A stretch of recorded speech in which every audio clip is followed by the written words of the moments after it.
Hello, everybody, and welcome to the TeacherCast Educational Network. My name is Jeff Bradbury, and thank you so much for joining us today and making TeacherCast your home for professional development. This is Educational Podcasting Today, episode number 44. Today, we have a fantastic podcaster on to talk all about his show and how he is revolutionizing the way that professional development is being given on Twitter, of all places. I want to introduce my guest today, Mr. Jake Miller. Jake, how are you today? Welcome to the show. I'm doing great, Jeff. Thanks for having me in. It is so great to have you. Thank you so much for being here. Tell us a little bit about yourself. Who is Jake Miller? So I am an ed tech nerd, like that. Like if I had to summarize it in like three words, there we go, ed tech nerd. But I live in Ohio, and I host the Educational Duct Tape podcast. I spend a lot of time on Twitter and making GIFs, not GIFs, Jeff. I know you're a GIF guy, but GIFs to share different things that you can do with educational technology, tips mostly about Google, but anything that a teacher could do to benefit their students. You know, I'm so glad that you said that. I've now realized I've been saying this wrong the entire time I've been podcasting. Jake, I'm going to start this again. Let me see if I can do this. Welcome to the podcast. My name is Geff Bradbury. Right, exactly. Is that, have I been doing it wrong here? Yeah, today's episode is Geff and Gake. Yes. Well, that's a new hashtag right there. We'll be starting out. Now, guys, we're going to be talking today all about Jake and the great things he's doing. We're going to be focusing on podcasting, a little about his website. I know that you guys out there love Mr. Jake Miller and have lots of questions. If you have any questions for Jake today, please reach out to us on Twitter at Podcasting Today. Of course, we are also found on Twitter at TeacherCast. Leave us a voicemail with all of your questions over at teachercast.net/voicemail.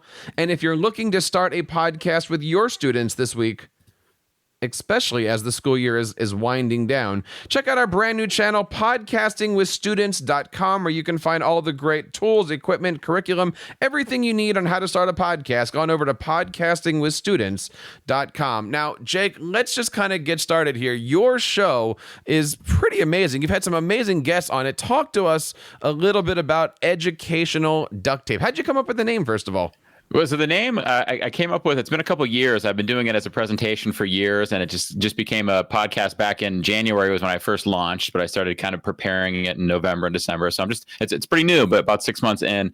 But the name Educational Duct Tape came a couple of years ago. I was working on, my kids have a bounce house, right? It's this indoor inflatable bounce house that my wife decided to get them for Christmas years ago. And this thing is a behemoth. It's like 8-foot diameter bounce house.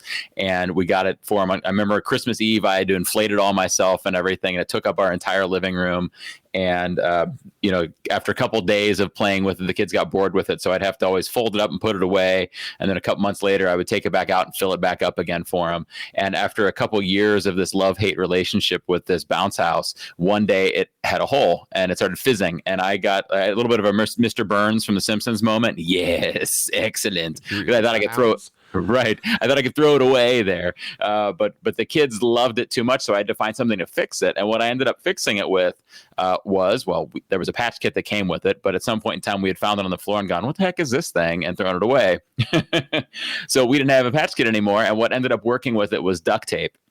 And so that was in the back of my mind when I was at an educational technology conference. And I realized that a lot of teachers, when they're getting trained on educational technology, they are kind of seeing things a little bit with a variety of different ways. Some people look at educational technology and think, oh my gosh, this is stressful. I've got to learn all of the things, which is not the right way to go about it. You're never going to survive if you try to learn all the things.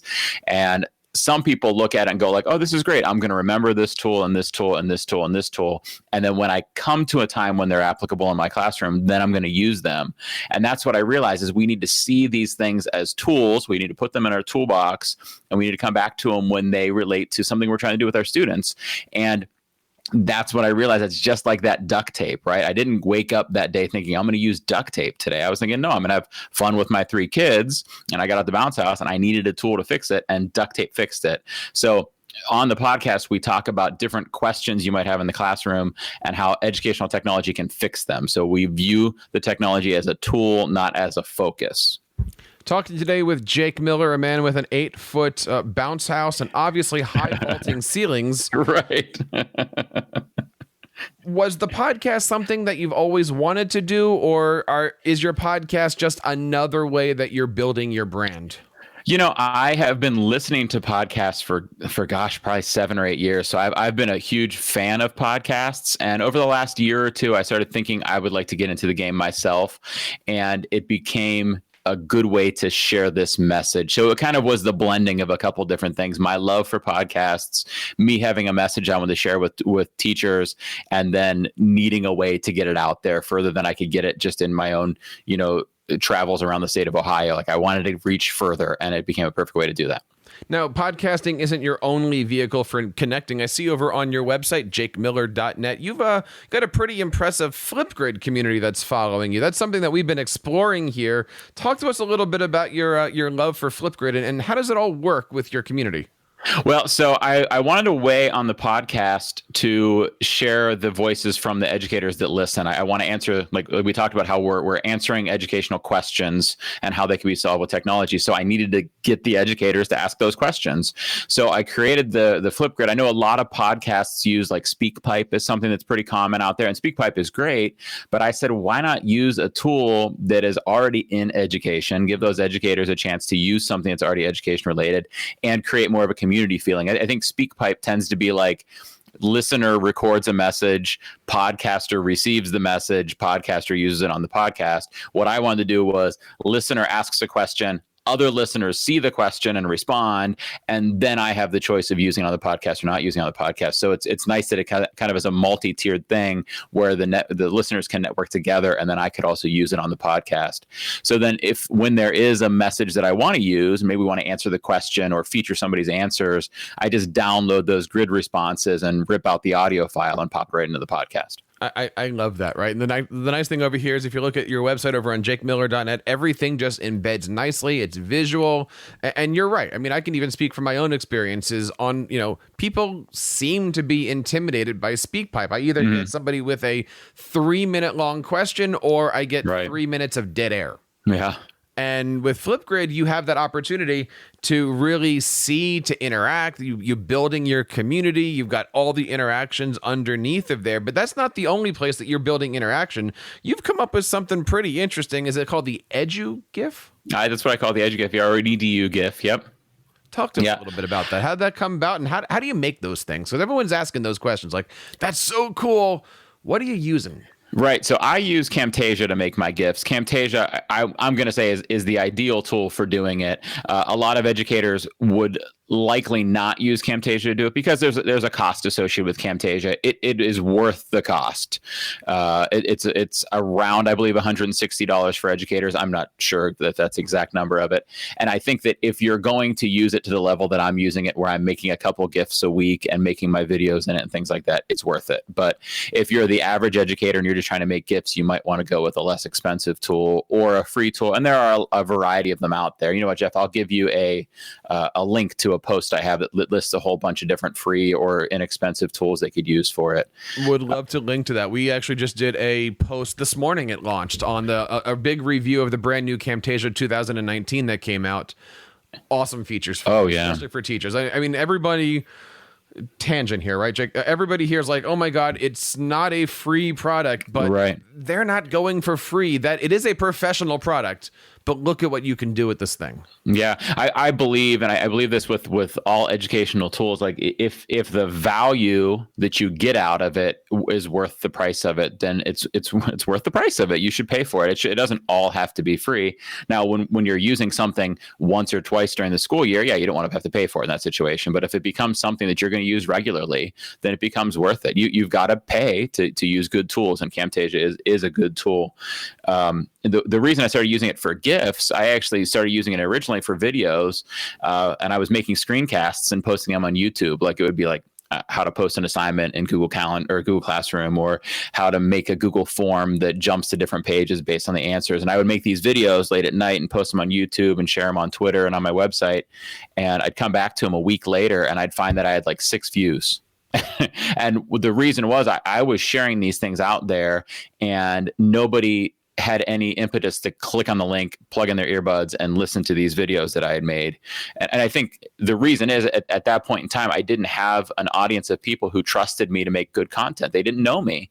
And so I needed to grab their attention somehow else. And what I realized was that the GIFs that I saw elsewhere Like the one that really did me in was I was looking at Facebook one day and I watched an entire GIF about how to cook tater tot casserole. I don't even do the cooking in our house, but I watched the GIF and I realized like it just grabbed my attention and it was well made and I just focused on it. So I thought if I could do that and I could grab people's attention, then the quality of my content and the thing that I'm training them to do will resonate and they'll follow it. And I found that I was right. And so I started making these GIFs. It's probably been about 2 years of making and sharing these GIFs. Well, I love the fact that all the animations are, I mean, seriously, they are professionally done. I mean, a GIF is what, no more than 20 seconds? How long does it take you to make a 20-second GIF? So most of them are a little more than 20 seconds that I make. Normally what matters with a GIF is the file size. Typically the ones you see like on Giphy that are like from a Harry Potter movie or from Friends or from The Office or something like that. Typically those are like less than 10 seconds, but the ones I make and share on Twitter are normally, probably 30 to 40 seconds in length, but they could be longer. I just think the tool is best for the short bursts like that. But when I make a 40-second GIF, it typically takes me about an hour to make it. It looks like it. And the reason is there's this quote that is often attributed to Mark Twain. I'm going to butcher it because I don't have it right in front of me, but I would have written a shorter letter, but I didn't have enough time. And what he's saying is it takes a lot of time to make a clear, concise message. If you want me to record a 5-minute long screencast on how to do something, like I'll take 5 minutes to do that. Exactly 5 minutes. And maybe 5 extra minutes to add a couple of annotations in. But if I've got to trim that same topic down to 30 seconds, like I'm really going to need to whittle my message and I'm going to need to get these clear, concise annotations in there that point things out to people. So it's a time consuming process. One of the things that I love about your website over at jakemiller.net is that you've made all of these GIFs and resources available. I mean, you click on a button and it opens up your Google Drive. And as a tech coach, I can now share that with my staff and fully take credit. No. And fully be able, but be able to use these things. And that is an amazing resource that you've made available to the community. Yeah. That was the goal, right? Is to help these people. And I know that a lot of educators aren't on Twitter or aren't scouring the internet for this information. And there are people in roles like you or me who work with a full staff that need these things shared with them. And so that's what I wanted to do. I wanted to make it available for those people to share with others. So let's talk a little bit about that website, right? We've been discussing some of the things that are on it. jakemiller.net. You got to go check this stuff out. What platform are you on? I use for my website, it is a WordPress site, a self-hosted WordPress site. And I like WordPress. I'm not like a WordPress evangelist where if somebody's using Google Sites or somebody's using something else for their site, I'm like, no, you have to stop and use WordPress. But I do enjoy WordPress for mine. I'm actually working on setting up another website in the future. And I'm thinking I'm going to try Google Sites for that just so I can kind of do both and be able to compare them. But I do use WordPress for it. Now, you said the key word here, self-hosted. Let's do the nerd talk for a second here. Right. Where are you hosted? Well, so it's hosted. I actually have a friend who hosts a group of them. So he handles all that stuff on the back end for me, and he's kind of my middleman, but he uses Host Monster for it. Okay. And are you the web designer, or does somebody else do this for you? No, I do it. I put all the content on the site. So it's using a WordPress theme, and then I'm the one putting all the content onto it. Any special plugins that you like to talk about? I don't know. I'm not so much of a WordPress guy that I know my plugins off the top of my head. Let me peek in here and see what I got in there. I love the fact, and look, we're going to do a little nerd dive here because look, first of all, anybody out there that's listening is interested in their websites. You can always go over to Educational Web Design. We are out there working with educators. We've got some of the best and most recognized websites. Their developers are on our team here. If you're looking to create a website for yourself, head on over to educationalwebdesign.com. Jake, talk to us a little bit about what the backend looks like. So on WordPress, you mean? Yep. So WordPress, whereas if you look at something like Google Sites, which I feel like most educators are familiar with Google Sites or similar tools, your editor looks a lot like the web page itself. I like to think like you're dragging and dropping things into the page that they look like, whereas WordPress looks a little more. I don't know what the wording is here. You could easily get in and do the under the hood coding, but you can also do kind of drag and drop stuff. It's kind of a little bit in the middle between being, like really coding your website and designing your website yourself. And it's intimidating? I don't think it's intimidating. No, it takes a little bit of learning to get started, but no, I don't think it's intimidating. Now, when we're looking at putting this stuff together, right? You've got your website, you've got your podcast. We've been talking a lot on the channel here about creating that digital hub, that central location for everything to design off of. This is exactly what you've done. You've got your website where your Flipgrid comes off of, your social comes off of, your GIFs come off of, and it's wrapped up in a beautiful looking Bitmoji. Tell us a little bit about why you chose your Bitmoji there. I don't know. One day, I really don't know what was the impetus behind that decision. It was like, I need a picture to go right there. And I was like, I'll try my Bitmoji. And what sold me on it was when I put it there, WordPress automatically made it the little, the little favicon for the site up in the top corner on the tab. And I was like, okay, that's just awesome. I gotta stick with it. That's awesome. Now I just to kind of go through the motions here with everything. We've been talking to Jake Miller here all about how he's communicating with his users and how he's using his GIFs and how he's using his Flipgrid. One of the things that I also like about your website here, Jake, is your newsletter. Talk to us a little bit about your newsletter. What's your strategy? We just put out a recent post. I'll link to everything here on how to build your newsletter following. Talk to us a little bit about your strategy here, because we got a lot of comments from our post that came out. I want to know, what's your platform? What's your choice? How do you handle things like newsletter subscribers, and how often do you send stuff out? So I use MailChimp for mine. When I originally evaluated about a year or two back, it was seemed like the most trustworthy and easy to use tool that was free for most situations. It is free for up to 2,000 subscribers, and I thought like, oh, that'll be great. Well, now it's not free for me anymore because I broke that a couple weeks ago, but that was such a great moment to go like, oh man, I've got to pay for it, and then go, oh, I've got 2,000 subscribers. This is great. Okay, it's good. So yeah, I use MailChimp for it, and I really like MailChimp. It's a really easy to use platform. I've heard good things about the other tools out there as well. I think once you select a tool, it's just about getting it to do the thing you want it to do. I send out a newsletter once to 2 times a month. I wish I could do every 2 weeks was my goal, but it's just whenever I can get one out there, I get one out there. My goal when I send out a newsletter is to not make it too long. So I try to keep it to like 3 things on it. But I also don't want to just focus on certain things. I see a lot of people out there. This is just kind of my own feeling. I see a lot of people where their newsletters or something, or maybe their Twitter handles or their websites split up the interests. So it'd be like if I had one newsletter about GIFs and one newsletter about my podcast and one newsletter about my blog and one newsletter about my speaking, then I'm splitting myself up and I'm letting people choose to ignore some of the stuff I'm doing. So my goal was really to keep it all together. So when somebody wants to know about my podcast, they get the regular newsletter. When somebody wants to be updated every time I make a new GIF, they get the regular newsletter. When somebody signs up for like a Camtasia course that I run online, they get the regular newsletter. And I put them all in there. And what I do is I have a pop-up on the site, which actually isn't working right now. I need to fix it this weekend. And then I also have a link on the site to get to a newsletter submission there.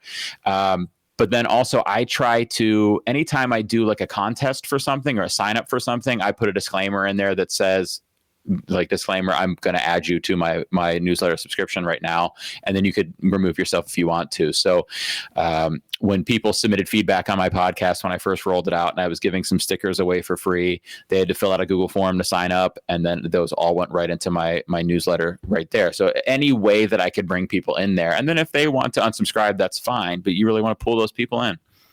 We're talking to Jake Miller from jakemiller.net all about his website, his podcast, his newsletter. We're going to come back in just a quick second, and we're going to ask him a little bit about how he's podcasting and what some of the great equipment recommendations he has. We'll be right back here with Educational Podcasting today.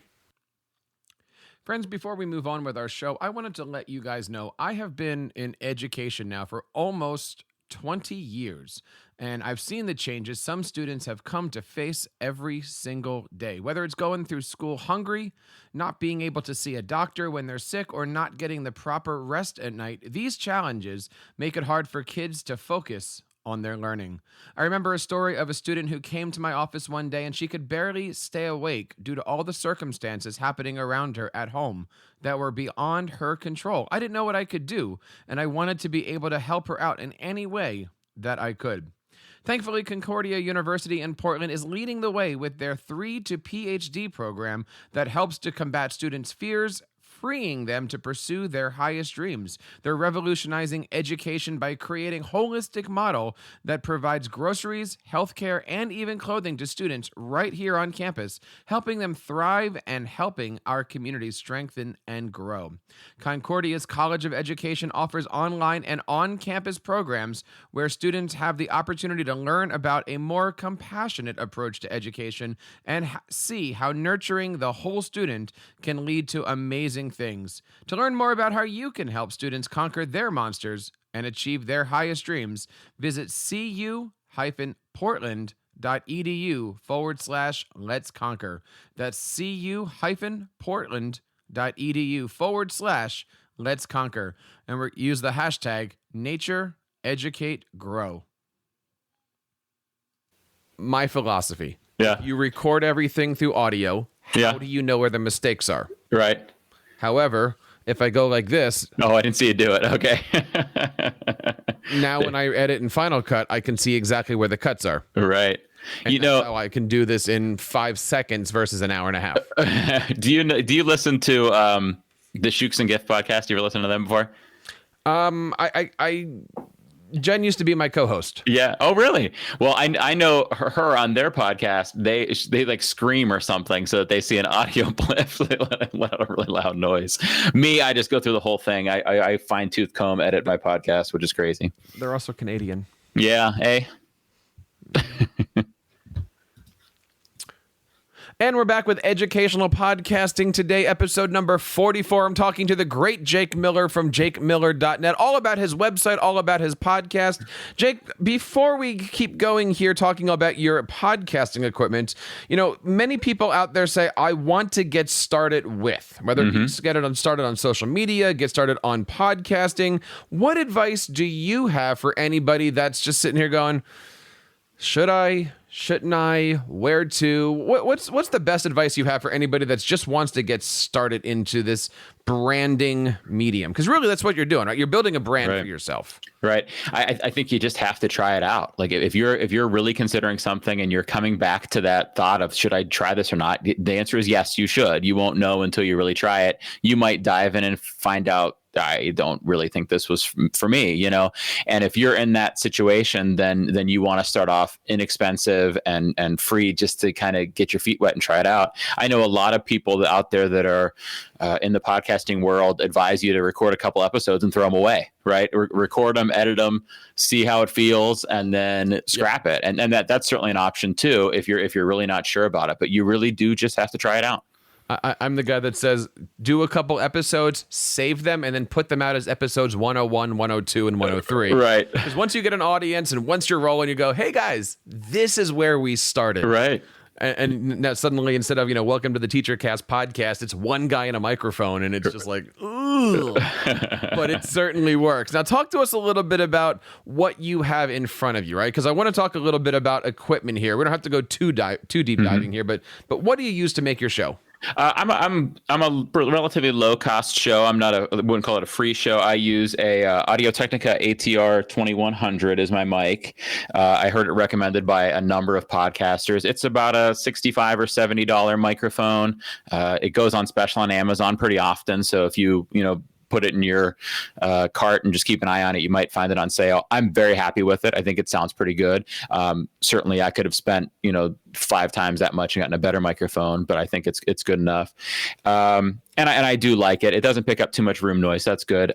For headphones, I just have my regular old earbuds plugged into the mic and pulling the sound out of that. I record on my MacBook Pro. And I do all of my editing in Garageband, which I don't love the Garageband editing process, but it just became part of my workflow, and now it just works, and so I just stick with that. And you said you're editing all your GIFs in Camtasia. Correct. Yeah. Now I know some podcasters even edit their podcasts in Camtasia too. And that's exactly what the post was this morning. It was how to edit your podcast using Camtasia. Yeah. It is an audio editor. It is a video editor. It was all that great stuff. Of course, this is what show is this? Educational Podcasting Today, episode 44. All of the links that we're talking about are going to be in our show notes, including links to where you can purchase all this great equipment. Jake, I got to say, first of all, thank you so much for your time tonight. I know it took us a while to kind of get on here. I was so excited to have you on the show tonight. I'm wondering if I can put you on the spot tonight with something that we like to do often here on the show. I have 5 questions that I ask every educational rock star, and we call it the Jersey 5. Jake, we didn't talk about this earlier, but would you be interested in getting on the hot seat tonight? No, I refuse. No, I'm joking. Well, everybody yes, I'm in. Jake just played an edu yoke with me. Yoke. Goke? Whatever. Goke. Yes. It's a goke. All right, Jake, this is, I see, now I have to know how to say your name the right way, because now I'm starting to go it the wrong way. It's a soft J. And I'll tell you, the other thing is here, I'm looking at this on 3 different monitors, and over on my left side, I have one of your blog posts up, and the fact that the GIF just keeps moving around, it's freaking me out right now. So I'm getting on you. I have to actually turn off your website on here. JakeMiller.net. All right, the first question here, and again, I'm going to tell you, they start off easy, they get difficult. You're not nervous here, are you? Oh, I'm a little bit nervous. Hold on. Let me have a sip of my water here. All right. I mean, I know you're missing Harry Potter for this, so splash on the microphone. Yeah, the kids are watching Harry Potter upstairs right now. This is the Deathly podcast. Here we go. Tried to time that one when he right. That was a good one. Right, I was drinking. Question number one. What is your favorite Twitter account or hashtag to follow, and why? I'm going to go with the same person's brand on both of these. Matt Miller, not related. Jake Miller and Matt Miller, not related, but we're related in the fact that we both love educational technology and education. So Matt is at JMattMiller, and his content I just always think is on point. Like the stuff he shares on his blog. And then also the community based around his book is #DitchBook, based off his book, Ditch That Textbook. And the stuff that people are sharing on there, I love the kind of stuff where it's not just about ed tech, it's not just about education, but it's always about kind of innovative thinking about the way to do things in the classroom.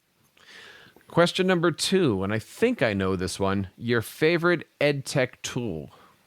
Ooh, gosh, this is hard. Well, I'm going to say Camtasia because it's the one I spend the most time with, but I don't know if it technically is an ed tech tool.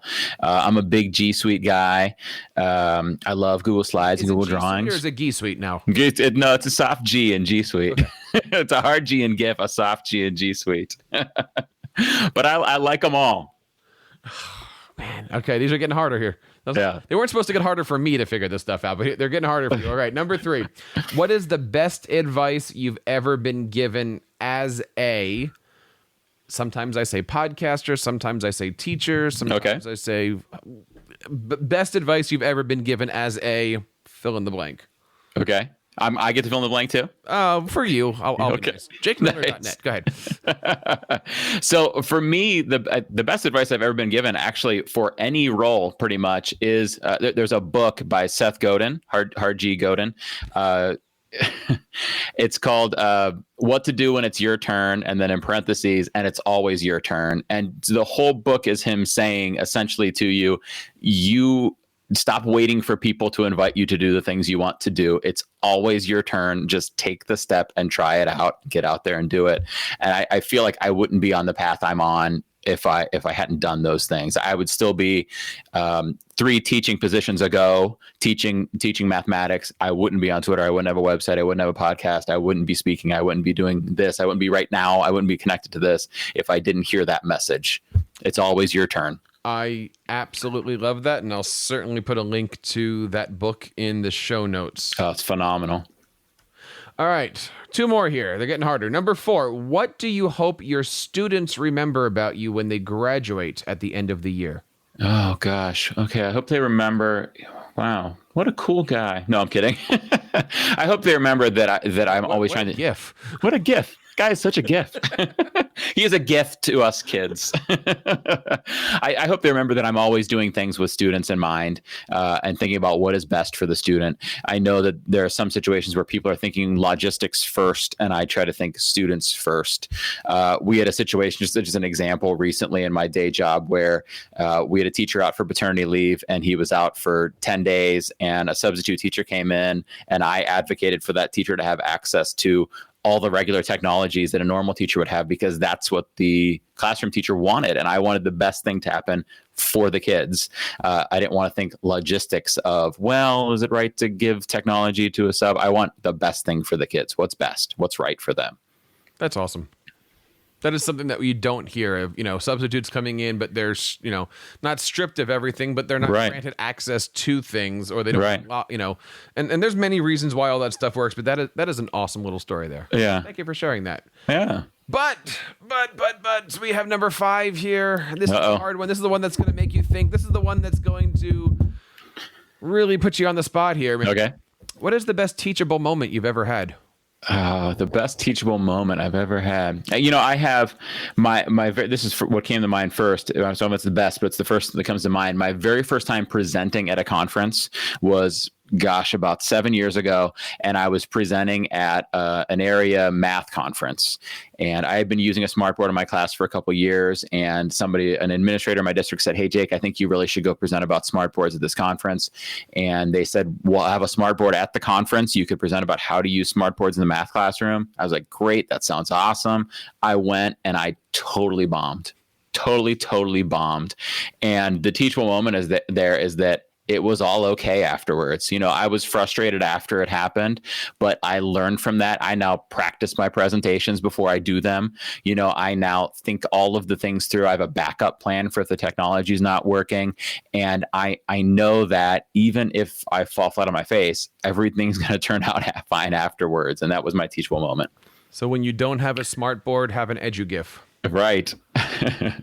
You had mentioned presentations, and I am looking forward to meeting you this summer at ISTE. You're going to be coming out to Philadelphia. You said for the first time to attend the conference. What made you come out this summer? What made you decide to come to the city of brotherly love? To be honest, it's to meet the people.